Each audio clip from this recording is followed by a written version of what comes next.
Galates, chapitre 6, verset 22.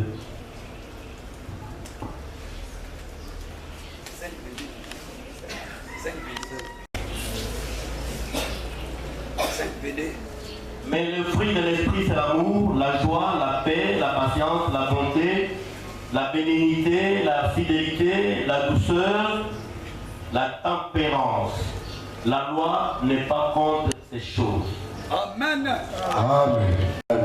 C'est que le Saint-Esprit, il marche aussi avec ses fruits.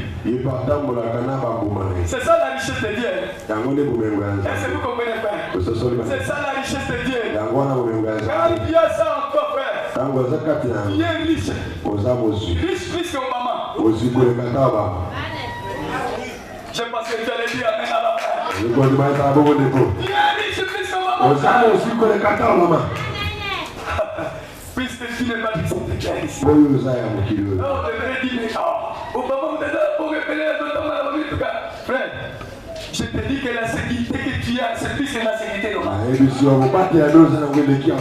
que tu comprends? Quand un enfant de Dieu marche, c'est plus qu'un roi de ce monde, frère. Est-ce que tu comprends comme ça? Je vais te dire que Dieu est plus que le roi de ce monde. Il est protège qui te surveille là-bas.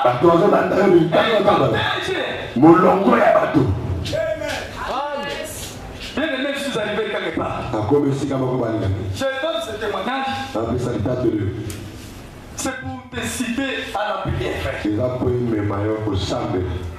Pendant que j'étais dans l'évangélisation, Frère Manga est arrivé à Ipamou. C'est une mission des catholiques. Mais Dieu a fait grâce que nous ayons une église là-bas de saints. On a frère. Les frères Alliance là, il est témoin. Il y a aussi des sœurs qui sont ici, qui venaient de là aussi. Alors pendant que je prêchais l'évangile, et il est arrivé, il venait d'abord se communier, et après il partait. Alors je suis resté seul. Je méditais la parole du Seigneur. J'ai prié aussi. J'ai prié. Je continue encore à méditer. C'était comme un petit sommeil comme ça à l'extase. Bien aimé, c'est que j'ai vu. Je n'ai jamais vu ça. L'ennemi connaît qu'il y a un homme puissant qui entre dans la vie.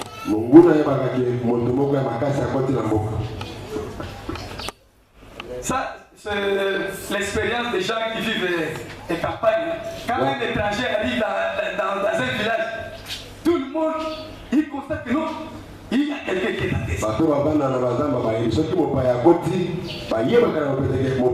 C'est pourquoi ils ont des esprits de surveillance. Qui surveillent le village. Alors, moi aussi, j'étais là-bas. J'étais là. Ils sont venus éprouver la puissance de Dieu. Frère, parce que mon akake ya moi oyo mbule zate. Kake oyo mbule zate kakawe. Ah! Tonnerre terrible que je ne pouvais pas comprendre. J'étais les gens venus sur une chaise comme ça. Directement je sentais Seigneur Jésus. Il y avait un tremblement. Mes pieds tremblaient, il y avait la chaleur. Je sentais qu'il y a quelque chose qui ne va pas. Mais pendant que j'étais seul, là-bas. J'ai dit Seigneur, vous allez compter, petit problème. Puisque celui qui est dans ma vie, bien aimé, c'était pour éprouver si réellement je suis un homme de Dieu. Alors, après quelques temps, j'ai vu le pasteur de la contrée qui était là, il est venu. J'ai dit, mais ici, c'est comment ici? Il dit, mais qu'est-ce qu'il y a? J'ai dit, j'ai senti un coup de tonnerre terrible. Mais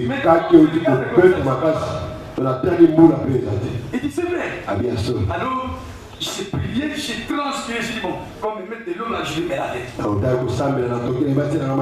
Je suis allé, je me suis lavé. Après quelques temps, je suis venu encore. Je suis resté là-bas. J'ai vu un papa venir. C'est un grand notable de ce village. Il vient, il me salue comme ça. Il dit, papa, vraiment, tu es un homme de Dieu. Tu es vraiment un homme de Dieu. Je dis, mais pourquoi tu dis ça? Il dit, en tout cas, tu es un vaillant. J'ai compris que l'ennemi aussi nous éprouve, frère. Est-ce que tu comprends? L'ennemi peut aussi t'éprouver, frère. Nous sommes pas ici réellement. Puisqu'il y a des gens, des évangéliques qui regardent mon nom, mon solo, blablabla. Est-ce que tu comprends?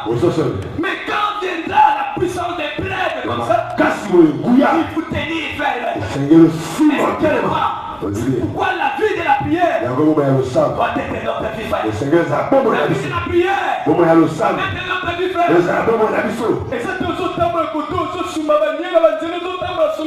non. Ce n'est pas ça. Un homme de Dieu qui marche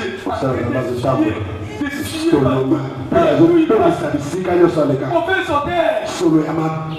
Si c'est le mauvais honneur, on fait sa réputation. Péché. Mais quand tu marches avec le Seigneur, c'est le monde de terre.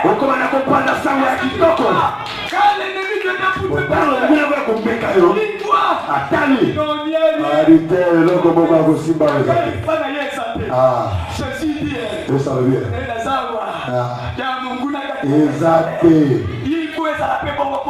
Amen. Est-ce que tu comprends, frère? Amen. Il faut que ça soit ainsi pour toi. Quand tu marches dans le quartier, regarde. Ça c'est une fille de Dieu. Ça c'est une fille de Dieu. Campus là-bas. Regarde. Ça c'est une fille de Dieu. Pourquoi toi tu es différent de toutes les filles? J'ai rencontré Salomon. Il a transformé ma vie. Il a transformé ma vie. Il a raconté avec un homme.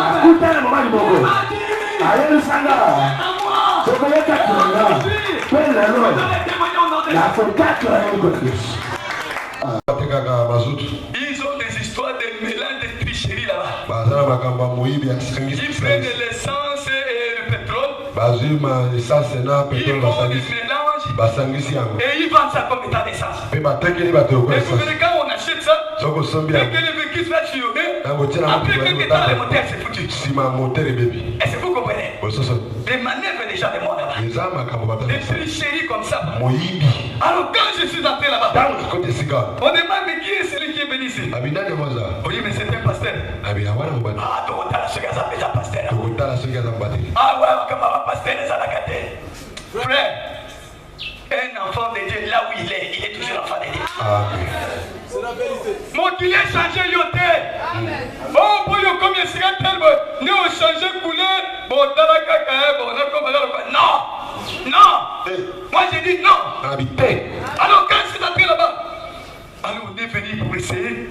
Dis bon attention, donnez d'abord les cahiers. J'ai commencé à vérifier toutes choses. J'ai commencé à mettre tout en ordre.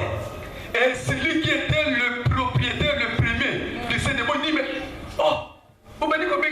Je dis oui, c'est ça l'ordre ici. Dit oh, je peux donner dans ma caméra. Je dis c'est comme ça. Alors les gens avaient peur. Pour faire ces histoires-là, ils ne pouvaient pas faire ça là-bas. Ils allaient faire ça au lieu et quand ça fait, j'ai vérifié d'abord. Je vais d'abord mettre les doigts. Si je sens que ça ne va pas, je ne fais pas ça. Ici, je veux qui est le sérieux. Est-ce que tu comprends, frère? Et on ne va pas t'aimer, frère. C'est pourquoi la Bible déclare le monde va nous haïr. Est-ce que tu comprends? Quand tu es dit, oui mais non, moi je n'aime pas les félicités. Les jeunes gens du monde, ils ont fait quoi? Est-ce que tu comprends, frère? Eh ma soeur, tu comprends? Tu as une gloire qui est en toi. Tu dois être révélé. Le Seigneur est ta Une gloire qui est à toi. Quel beau Zali Le Seigneur est là qui s'en va. te voir. Ce n'est pas lui. Est-ce que c'est celui-là? Bien aimé. J'ai toujours dit à mon épouse, ma chérie, madame, dès que tu me vois là, ce n'est pas un tour que tu as connu autrefois. Ici, c'est un autre tour. Attends le témoignage. Nous allons là où il y avait des...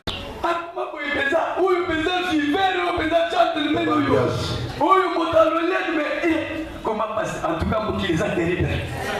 Comme ils sont terribles. Amen.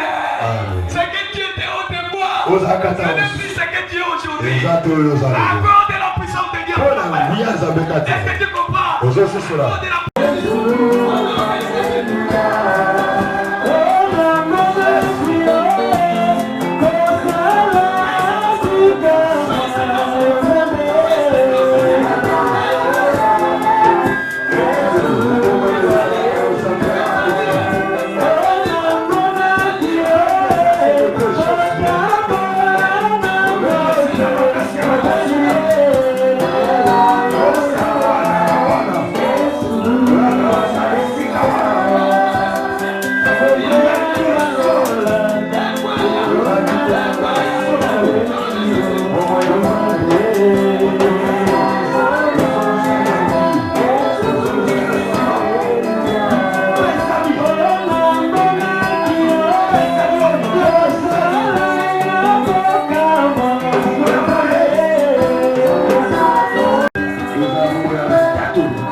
Amen.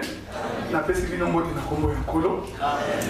Azali moko ya bandeko na bino, c'est depuis 2001 que na kenda Canada, mais na yaka de temps en temps. Azali pe moko ya baoyo nazokwa ke moto akutani na nkolo, asa komi mobange. Ana ngai soki yebisinga kozala mo jeune, tokutani na nkolo na dimango te. Amen.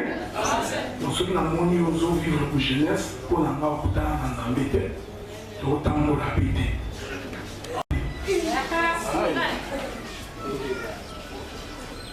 Pour ça, l'évangile, il n'y a pas de bangue. Bateau, pour ça, il y a nous autres ici. Parce que la caractéristique principale, il y a un bangue, pour ça, nous autres ici. Témoignage, ils ont rendu Sarah. Alikolo ngasi na komi mubange Abraham to bota ndenge to comprendre que moto yo komi mubange les désirs de la chair et kufa. Amen. Wana ezatoli soko monika mutu azona na posa nzoto comprendre que la jeune tikai. Amen. Amen. Pour l'explication de non le pardon les saintetés à jeune tikai. Merci. Donc, depuis Mara na Égypte, na bakan na maboko, pour na kotani c'est plutôt ami bangi. Quand on peut Jacob a kotani na nkolo, abundi bitumba butu. Mutu patako bonani bitumba baba kinde tongo, habite.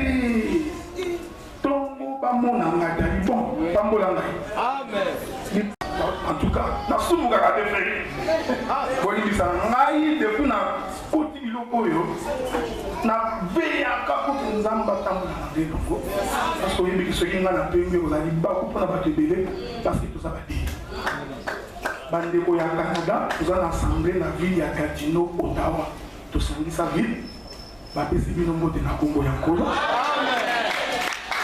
nazozela bino bilili mpona memela bango bamona bino mpe tozali elongo na moko ya ntoma Adolphe ye azalaki na Kisangani asalaki kampala nde tozosala na ye mosala elongo na mboka ya Latino tika ete nzambe na likolo apambola bino soki nzambe akopesa nzela tokozwa mpe ntango ya kosolola parceke nazawa tina mpe ya mwa deme kolakaki na biso mpona pambola esali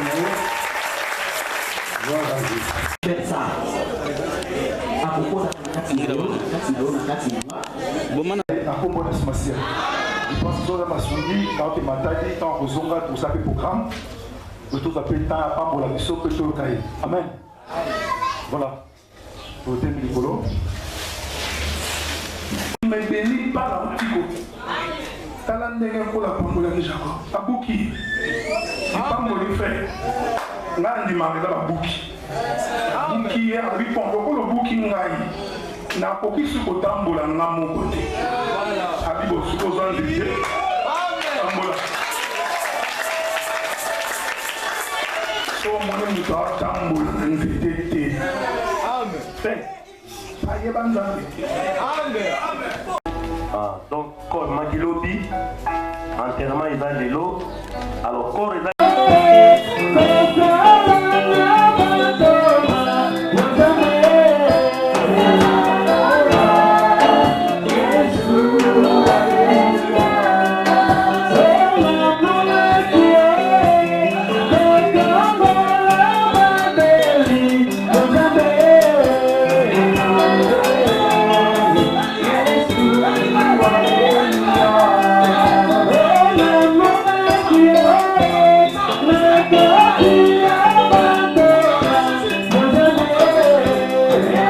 Nous voulons que la chaleur de Dieu soit là. Alors je dis que si tu sens qu'il y a un esprit qui te dit, vous n'arrivez pas à surmonter cela. Il y a des gens qui peuvent te secourir. Il y a des gens qui peuvent t'aider. Est-ce que tu comprends? Alors tu vas passer devant. Va fermer tes yeux. Ferme les yeux, ne regarde pas les gens. Voilà, concentre-toi, frère.